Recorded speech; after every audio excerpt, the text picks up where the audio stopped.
says that black children were used as alligator bait during the 19th and early 20th centuries. At first, I thought this was an anomaly or something. Maybe like a tall tale of hunters bragging about hunting apex predators. But then I saw it over and over again. And now, I can't unsee it. This is real. This is dark. It is disgusting the lengths humans will go to hurt each other. And it is terrifying how deep the racism in the United States goes. This is what I want to share with you today. My point is not to make you feel bad, but to help us understand the brutality and sheer depravity of our history. It reminds me of one of my favorite quotes by Martin Luther King Jr. "We are not makers of history. We are made by history." It's a chant that has reverberated around the swamp for at least a quarter century, but the gator bait chant will no longer be endorsed by the University of Florida because of its origins.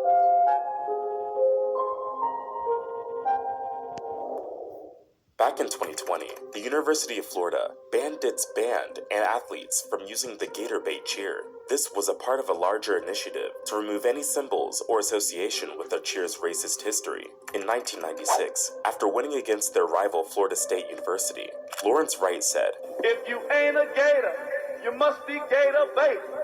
While the cheer itself is not racist, the phrase is. The phrase gator bait is connected to old stories about black children being used as bait for alligators. This was reported in many publications in the early 1900s, and there are some records to back it up. In the 1800s to 1900s, alligator hunting was a big business, a lucrative trade. The skin from these animals was used to make belts, bags, shoes, and other highly sought-after products. The white settlers saw the land and its wealth as unlimited.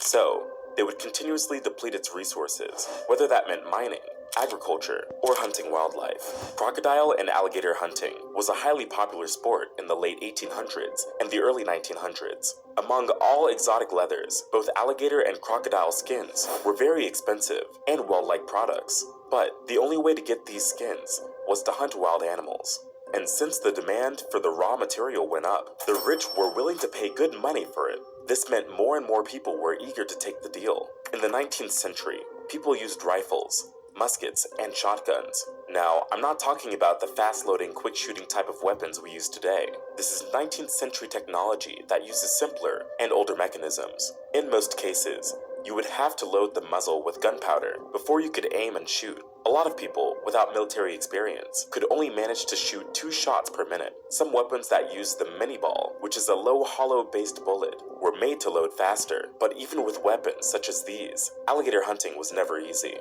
White hunters would often lose an arm or a leg, and in some cases, their lives, trying to catch and kill these predators. So they decided to use bait that would lure the alligators from their swamps and turn them into easy prey.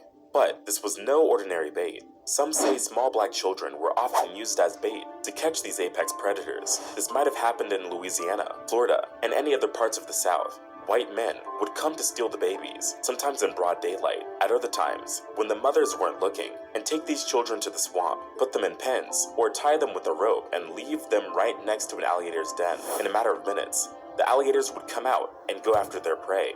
This is brutal, gut-wrenching. This is a vintage postcard from Florida. It depicted the horrible image of white people using children as alligator bait. Such a deep level of racism was highly prevalent in the American South and was often used to attract tourists, making it a hotspot for white hunters. During the Jim Crow era, African Americans lived a horrible life. They were often mistreated, beaten, and killed in the most brutal way imaginable. If there was a way to oppress, maim, murder, or use black people, they would find it. The atrocities were endless, and they were a part of normal life. Some reports show that black children being used as alligator bait really happened. It happened to real people. Even though it might not have been a highly common practice, it did happen in some regions, especially in the South. It is hard to even process how someone can think of something like that. But for the deformed and deranged human mind, atrocities such as these were deemed normal. That's Glad with Clorox goes all in on black people were seen as subhuman, worthless, and savage, and the lives of animals were considered more valuable than that of a black human child. Experts found a couple of news articles published in the 19th and 20th centuries. These written pieces contained evidence of this horrible activity.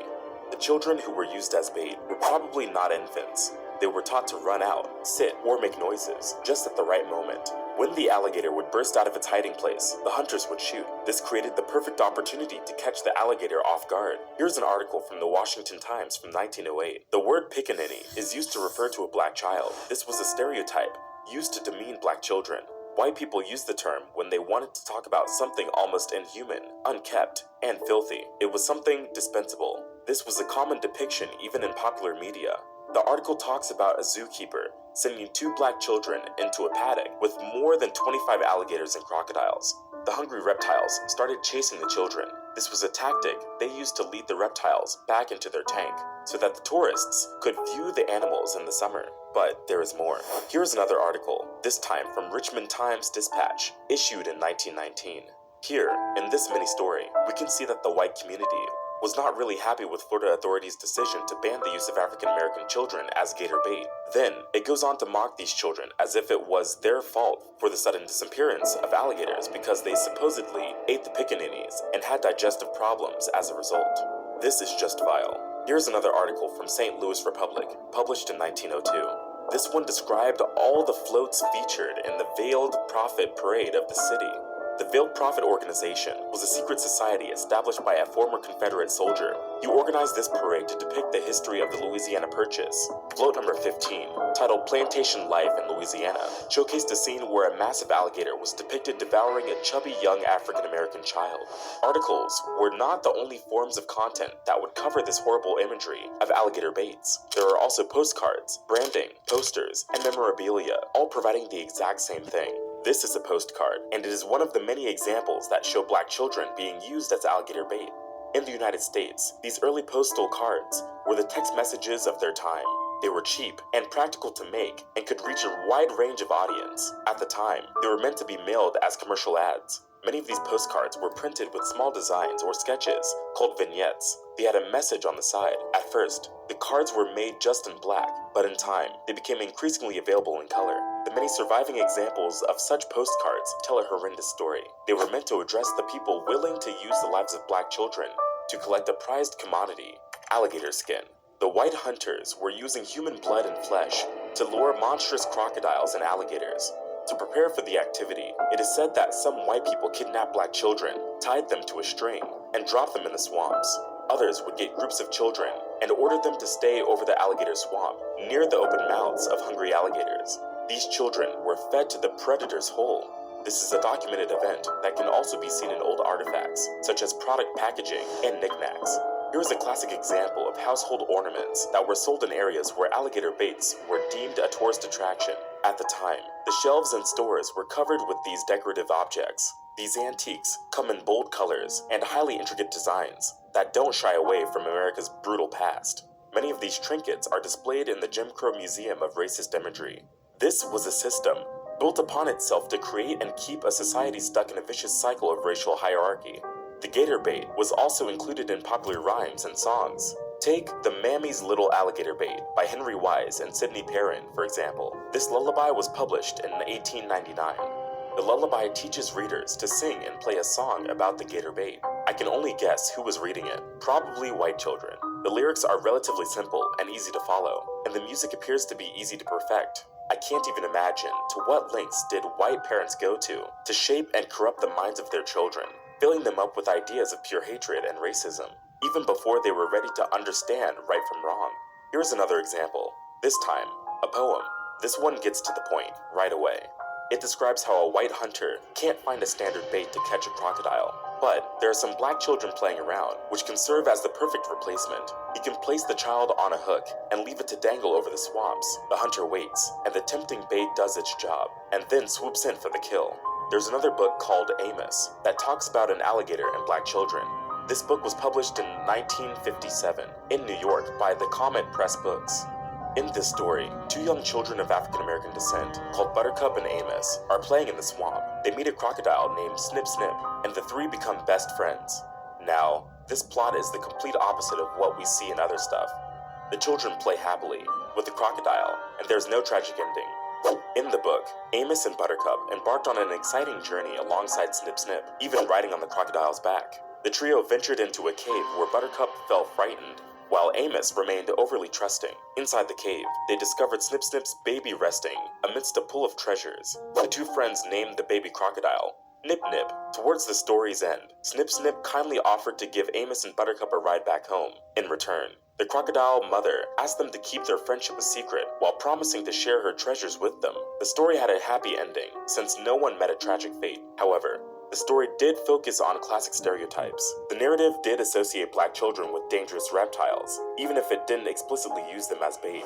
The gator bait is also represented in product packaging. Take a look at the branding for this soap and candy product. These anti-black images were often used to perpetuate racial stereotypes and reinforce white supremacy. They were used in various forms of advertising and marketing, including product packaging, advertisements, and promotional materials. These images were meant to dehumanize black children, and it worked. By depicting black children as nothing more than baits, the white community could normalize their harmful and negative perceptions.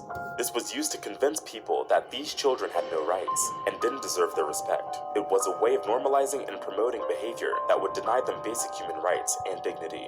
Now, these stories about gator bait, without a doubt, reveal a deeply disturbing racism that was widespread in the American South. But many people believe that it is very unlikely that this thing actually happened. Although alligators can eat humans, they prefer to eat small mammals, snakes, turtles, rough fish, and birds. Given the choice, they would hunt for prey that's readily available. The egret apparently has eyes only for the stick. And the alligator has snagged the chef's spoon. Secondly, these news stories, books, poems, and lullabies come from third-hand accounts. They were clearly designed to appeal to a profoundly racist audience that found these tales amusing. So, they might have been written to appeal to the market base, or they could have been passed down from generation to generation as word-of-mouth tales. Also, children, even of African American descent, were still worth money, so it would be unreasonable to take them to a swamp and tie them up to attract alligators. These children would still be valuable to the owner. They cost money. Would a slave owner want a handicapped worker? Not really. Sad, but true. A chicken would be a better bait. It would cost next to nothing and can get the job done. But when I think about the lynchings, breeding farms, and all the horrible things that black people went through, it is easy to imagine how the bait stories are just another part of our dark history. After to the Union. However, while states reluctantly complied with federal law, they made minimal efforts to abolish the black codes. Meanwhile, any black person who would dare challenge the status quo would get beaten or murdered by groups like the Ku Klux Klan. So, I think that the gator stories hold some truth. To catch and trap a gator, hunters would need a bait that's kicking and thrashing, one that would make a lot of noise and draw the gators in. To be honest, I think that racists during the slave times in Florida and Louisiana would have easily done this. White people didn't want more black people to be born in their communities, and they were already used to traumatizing African Americans. So they would see this as a simple way of getting what they want, to make a point. In times like these, this would have been allowed. There would be no repercussions. Back then, it was impossible to arrest, charge, or prosecute a white man for doing anything against a black man. When there are people in this world that you would rather see suffer, you could orchestrate an event that would spread fear throughout the entire country. The gator bait would have served its purpose. There are different ways people have harvested alligators over the years. But with the invention of firearms, alligator hunting became a popular practice in the United States, especially in the South. Some stories, however, claim that there is a possibility that black children were used as bait. They were kidnapped and tied down next to a swamp so that white hunters could take the shot. This is a tough pill to swallow. For many people, the alligator bait concept is difficult to accept, and for good reason. No one likes to see children getting slaughtered, let alone believe that alligator baits were a common practice. So, it is much easier to believe that this is the result of mere folklore or anecdotal myths. But if a number of newspapers, postcards, books, and trinkets depicted the story, how can we say that this didn't happen? While we can't know for sure, we can definitely say that the colonizers ended the lives of countless black people. It ruined the lives of many and left both children and adults irreparably scarred. This is the kind of history that shouldn't be forgotten. Let me know your thoughts in the comments below. Subscribe for more content like this. Until next Is that love for you or hate? Is that love for you or hate? Is that love for you or hate? Is that love for you or hate? Is that love for you or hate? Is that love for you or hate? Is that love for you or hate? teaching you to love yourself as you should, as a brother. You don't charge me with teaching hate among you. Huh? What are you arguing about then?